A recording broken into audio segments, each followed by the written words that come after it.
నమస్తే, welcome to ఏఐటీవీ.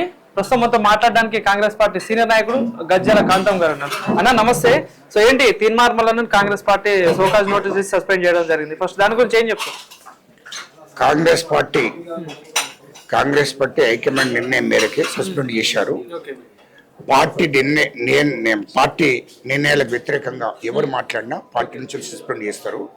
దాంట్లో ఈయన తీర్మార్ మల్లన్న కాదు, ఎవరు మాట్లాడినా ఎంత పెద్ద సీనియర్ నాయకులు మాట్లాడినా ఖచ్చితంగా కాంగ్రెస్ పార్టీ నిర్ణయం మేరకు కాంగ్రెస్ పార్టీకి క్రమశిక్షణ కమిటీ ఉంటుంది, దానికి చైర్మన్ ఉంటాడు, ఆయన నిర్ణయం తీసుకుంటాడు. ఇది ముఖ్యమంత్రి గారి నిర్ణయం తీసుకున్నది కాదు, లేకుంటే ఇంకా వేరే వాళ్ళ నిర్ణయం తీసుకున్నది కాదు.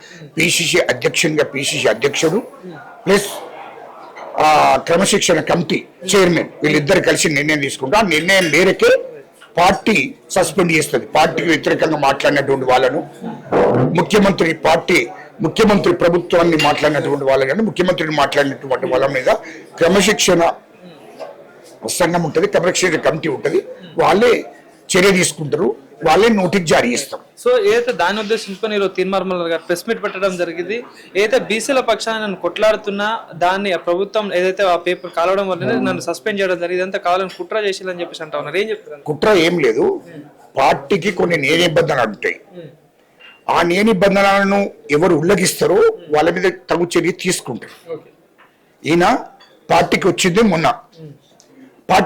మొన్న కాబట్టి పార్టీలో ఇంతకుముందు చాలా మంది సీనియర్లు, 20 ఏళ్ళ సీనియర్, 30 ఏళ్ళ సీనియర్, 40 ఏళ్ళ సీనియర్ నాయకులకు కూడా పార్టీ నిబంధనలను ఉల్లంఘించి మాట్లాడిన వాళ్ళు, పార్టీలో ఉండి పార్టీ వాళ్ళని మాట్లాడినటువంటి వాళ్ళను, ముఖ్యమంత్రిని కానీ, పిసిసి అధ్యక్షుని కానీ, ఇంకా పార్టీని కానీ, పార్టీలో ఉండి పార్టీని విమర్శించినటువంటి వారిని అందరి మీద కూడా ఈయనకన్నా సీనియర్లను కూడా తీసి పక్కకు పెట్టిండ్రు, నోటీసులు జారీ చేసిండ్రు.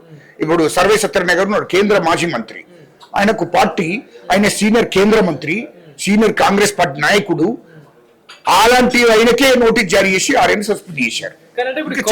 కోమటిరెడ్డి వెంకటరెడ్డి గానీ, కోమటిరెడ్డి రాజగోపాల్ రెడ్డి అన్నారు, వాళ్ళ మీద ఎందుకు యాక్షన్ తీసుకోలేదు, ఎందుకు తీన్మార్మల్ అని అంటున్నాడు? మరి కోమటిరెడ్డి రాజగోపాల్ రెడ్డిని అప్పుడే పార్టీ చర్య తీసుకుంటున్న సమయంలోనే పార్టీకి రాజీనామా చేసి వెళ్ళిపోయి ఆయన బీజేపీ తరఫున టికెట్ తీసుకొచ్చుకుని ఎమ్మెల్యేగా పోటీ చేసి తర్వాత పార్టీని వేడుకొని నేను మళ్ళీ సొంత గూటికి వస్తా అని చెప్పి హైకమాండ్ బతిలాడుకొని ఇక్కడ రాష్ట్ర పిసిసి అధ్యక్షుని బతిలాడుకొని తిరిగి మళ్ళీ పార్టీకి వచ్చాడు.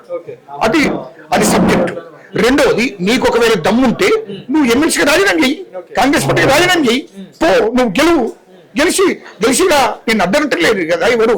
నీకు దమ్ముంటే, నీకు నిజంగానే దమ్మున్నోడు అయితే ఫస్ట్ ఎమ్మెల్సీకి రాజీనామా చెయ్యి, కాంగ్రెస్ పార్టీకి రాజీనామా చేసి బయటికి పోయి నువ్వు దమ్ముంటే ఎమ్మెల్సీగా పోటీ చేయి. నువ్వు ఇండిపెండెంట్ గా ఎత్తావో ఇంకో పార్టీ ద్వారా ఎత్తావో మనకు సంబంధం కానీ ఓపెన్ ఛాలెంజ్ ఖచ్చితంగా నువ్వు రాజీనామా చేసి నువ్వు పోయి ఎన్నికల్లో గెలువు.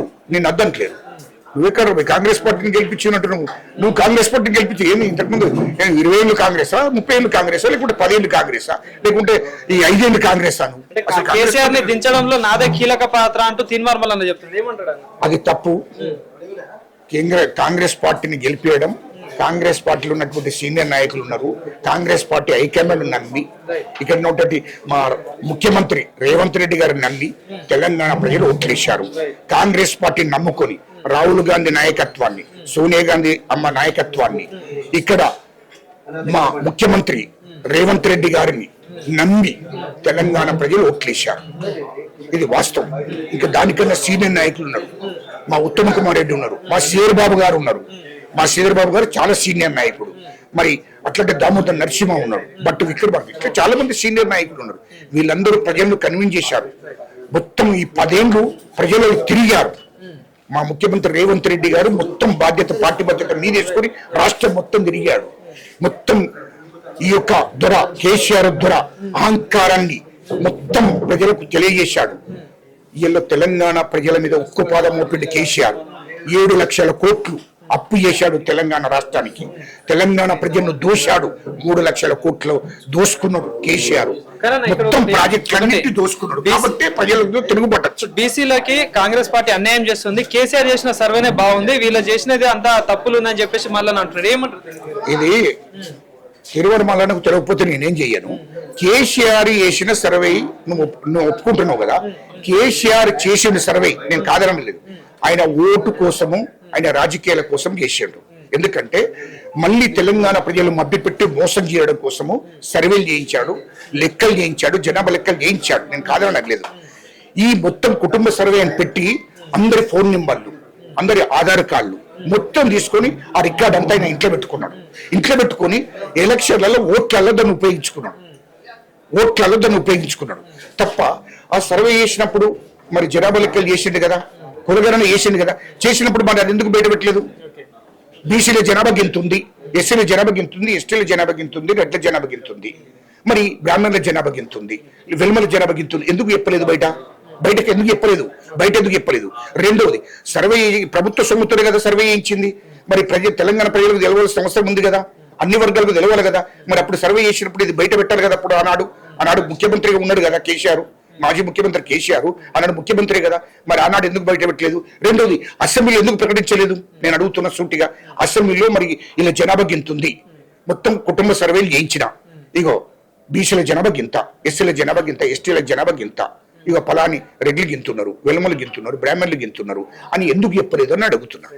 కానీ ఇంకో ప్రశ్న ఏమంటా ఉన్నారంటే కాంగ్రెస్ చేసిన సర్వే కరెక్ట్ అయినప్పుడు మళ్ళీ రీసర్వే ఎందుకు చేసిల్లు మరి అని చెప్పేసి అంటా ఉన్నారు. ఇప్పుడు కాంగ్రెస్ పార్టీ రాహుల్ గాంధీ గారు, మా సోనియా గాంధీ గారు దేశవ్యాప్తంగా కులగణన ఏపిస్తామని చెప్పి మాటిచ్చారు. కులగణన చేస్తారని మాటిచ్చారు. ఆ మాట ప్రకారం మా హైకమాండ్ రాహుల్ గాంధీ గారు, సోనియా గాంధీ గారు, అమ్మగారు మాటిచ్చారు దేశ ప్రజలకు. మేము కులగణన చేస్తాము, మేము జనాభా లెక్కలు తేలుస్తాము అని చెప్పారు. దాని ప్రకారమే దాన్ని అనుసరించే ఇక్కడ ముఖ్యమంత్రి రేవంత్ రెడ్డి గారు కులగణన చేయించాడు. కులగణన చేయించినాక వెంటనే ఎవరి జనాభా ఎంత అనేది ప్రకటించాడు. బయట చెప్పాడు, నిండు అసెంబ్లీలో చెప్పాడు. ఇది మొగోడు. సో ఫైనల్ గా ఒక ప్రశ్న అన్న, రేవంత్ రెడ్డి బీజేపీకి ఫేవర్ గా చేస్తా ఉన్నారు. ఎందుకంటే మన జరిగిన పార్లమెంట్ ఎన్నికల్లోనే రిజల్ట్ తెలిసింది. అయితే మల్కాజ్గిరి గానీ మహబూబ్ నగర్ స్థానాలు రేవంత్ రెడ్డి దగ్గర ఓడగొట్టాడని చెప్పేసి అంటా ఉన్నారు. ఏం చెప్తారు దీనికి? అది పచ్చి అబద్ధం, మోసమది. అలాంటి మాటలు తిరుమల మాటలు ఎవరు నమ్మడు. తిరుమల అన్నట్టు మోసపు మాటలు మాట్లాడుతున్నాడు. ఆ పచ్చి అబద్ధాలు. ప్రజలు నిర్ణయిస్తారు ఓట్లు. అట్లాంటి డీకేఆర్ ను అక్కడ ఓడగొట్టారు, మహబూబ్ నగర్ లో ఎమ్మెల్యే ఓడగొట్టారు, ఎంపీగా ప్రజలు నిర్ణయం తీసుకున్నారు. ఇక్కడ మల్కాజ్గిరిలో కాంగ్రెస్ పార్టీ గెలిచింది, అంతకుముందు మా టీఆర్ఎస్ పార్టీ గెలిచింది, అంతకుముందు టీడీపీ గెలిచింది. ఇదే మల్లారెడ్డి టీడీపీ ఎంపీ ఉండే, ఆ తర్వాత టీఆర్ఎస్ గెలిచింది, ఆ తర్వాత కాంగ్రెస్ గెలిచింది. మరి కాంగ్రెస్ రాష్ట్ర ముఖ్యమంత్రిగా కేసీఆర్ ఉన్నప్పుడే కదా గెలిచింది రేవంత్ రెడ్డి గారు. రాష్ట్ర ముఖ్యమంత్రి రేవంత్ రెడ్డి గారు కేసీఆర్ ముఖ్యమంత్రి ఉన్నప్పుడు ముఖ్యమంత్రి కేసీఆర్ ఉన్నప్పుడే రేవంత్ రెడ్డి గారు ఎంపీ గెలిచిండు. అవునా? మరి అప్పుడు ముఖ్యమంత్రి కేసీఆర్ రేవంత్ రెడ్డి గారిని గెలిపించిందట. అవునా? ప్రజలు ఉట్లేశారు. ప్రజలు అంతకుముందు టీడీపీకి వేశారు, మల్లారెడ్డికి గెలిపించారు, తర్వాత టీఆర్ఎస్ ఎంపీ గెలిచాడు, తర్వాత కాంగ్రెస్ ఎంపీ. కేసీఆర్ ముఖ్యమంత్రి ఉన్నప్పుడే మా రేవంత్ రెడ్డి గారు మల్కాజ్గిరి నుంచి ఎంపీ అయ్యిండు. అర్థమైంది నీకు? ఇది తర్వాత ఆయన రాజీనామా చేశాడు, ముఖ్యమంత్రి అయ్యాడు. ఇదే బాబు ఎందుకు మల్కాజ్గిరి ఎట్లంటే ప్రజలు ఓట్లేస్తారు. ప్రజల నిర్ణయం అది. ఎవరు ముఖ్యమంత్రి ఉన్నా ప్రజల నిర్ణయం. అట్లంటే ఇప్పుడు కేసీఆర్ ముఖ్యమంత్రి ఉన్నప్పుడే కదా హుజరాబాద్ లో ఓడగొట్టింది టీఆర్ఎస్ పార్టీని. ఎవరైండు? ఈటెల రాజేందర్ ఎమ్మెల్యే అయిండు. టీఆర్ఎస్ పార్టీని ఓడగొట్టిండు కదా. మరి ఇక్కడ కూడా టీఆర్ఎస్ పార్టీని ఓడగొట్టింది కదా, కాంగ్రెస్ పార్టీని గెలిపించిండ్రు, ఎంపీగా గెలిచింది కదా. మరి ఇదంతా మాట్లాడేటప్పుడు ఆలోచన చేసి మాట్లాడాలి. ఆనాడు కూడా కేసీఆర్ ముఖ్యమంత్రి ఉన్నప్పుడే హుజరాబాద్ లో ఎమ్మెల్యే కూడా కొట్టింది టీఆర్ఎస్ పార్టీని. ఆయన ముఖ్యమంత్రి ఉన్నప్పుడే మా రేవంత్ రెడ్డి గారు మల్కాజ్గిరి నిలబడ్డాడు, టీఆర్ఎస్ కూడా కొట్టిండు, కాంగ్రెస్ పార్టీ ఎంపీగా గెలిచిండు మా ముఖ్యమంత్రి రేవంత్ రెడ్డి గారు. మరి